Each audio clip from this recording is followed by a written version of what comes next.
Paano nagwagi ang 900 na sundalong Pilipino laban sa 40,000 na kalaban? The Battle of Yultong.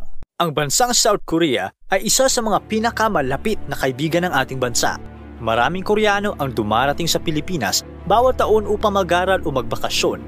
Napakalaki ng kanilang tulong sa ating ekonomiya dahil sa turismo at iba pang public works.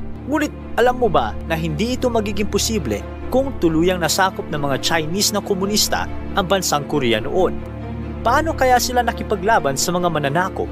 At ano ang importanteng papel na ginampanan ng mga sundalong Pilipino sa pagkamit ng kasarinlan ng South Korea? Ngayon ay malalaman natin ang tungkol sa Battle of Yultong. Nagsimula ang Korean War noong June 25, 1950, noong tumawid sa border ng 38 parallel ang mga sundalo ng North Korea na suportado ng USSR at China sa pag-attempt na i-capture ang kabisera ng South Korea and Seoul. Dahil dito, rumisponde ang United Nations Security Council sa pag-deploy ng military forces upang pigilan ang invasion. Noong August 7, 1950, ipinadala ni Presidente Elpidio Quirino na may basbas ng Kongreso ang 7,420 Filipino combat troops papuntang South Korea. Ayon kay Presidente Quirino, ito ay isang commitment ng bayang Pilipinas sa pagtulong sa kaibigang bansang South Korea at sa malaking digmaan sa pagsugpo di umano ng pagkalat ng ideolohiyang komunismo sa buong mundo. Ang 10th Battalion Combat Team o BCT ng Philippine Expeditionary Forces to Korea o PEFTO ang unang batalyon na dumaong sa port city ng Busan noong September 19, 1950. Ang 10th BCT ay mayroong 1,303 na enlisted men at 64 na officers na layo maging motorized battalion na magmamaneho ng mga tangke mula sa US, pero dahil walang tangkeng dumating, ginawa na lang silang heavy weaponry unit. Sa gabi ng April 22, ang 10th BCT na parte ng US 65th Infantry Regiment na parte ng US 3rd Infantry Division ay inatake sa hilaga ng bayan ng Yeoncheon ng isang malaking puwersa ng pinaghalong Chinese at North Korean na mga sundalo. Ang operasyong ito ay tinawag na The Great Spring Offensive ng China, isa sa pinakamalaking opensiba ng 44th Division ng Chinese People Volunteer Army o PVA at ng North Korean Army noong Korean War. Sa harap ng mahigit sa 1,300 na Pilipinong sundalo ay ang mahigit sa 40,000 troops ng 4 divisions na pinagsama puwersa ng Chinese at North Korean troops. Pagkaraan ng hating gabi ay nagsimulang paulanan ng mga Chinese troops sa mga Pilipinong sundalo ng heavy artillery barrage.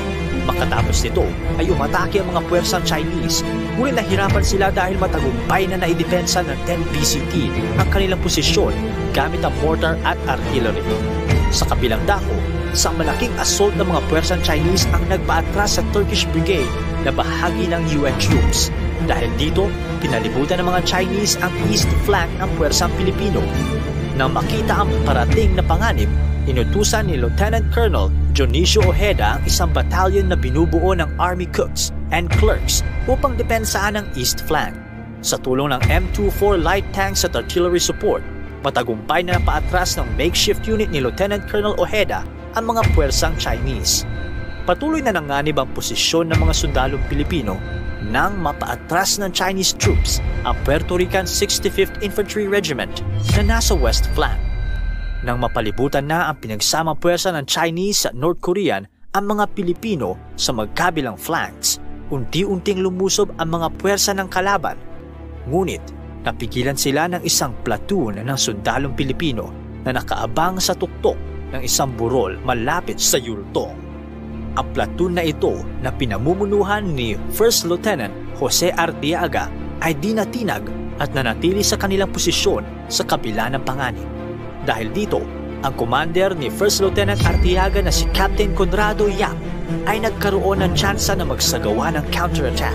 Ang counterattack ay matagumpay na sinagip ng mga trap na platoon sa burol at pinigilan din ang Chinese troops na sumulong pangmuli. Sa kasamaang palad, sina First Lieutenant Arteaga at Captain Yap ay nabawian ng buhay sa kasagsagan ng pakikipaglaban.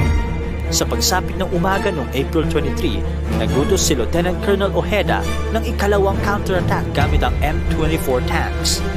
Nasurpresa ang mga Chinese at tumatras sila mula sa burol na kanilang sinubukang angkinin. Nakipaglaban ang mga sundalong Pilipino hanggang inutusan sila na umatras noong tanghali at sabayan ang iba pang division sa timog. Sa kabuuan, 15 na sundalong Pilipino ang nasawi, 26 ang nasugatan at 14 ang missing in action.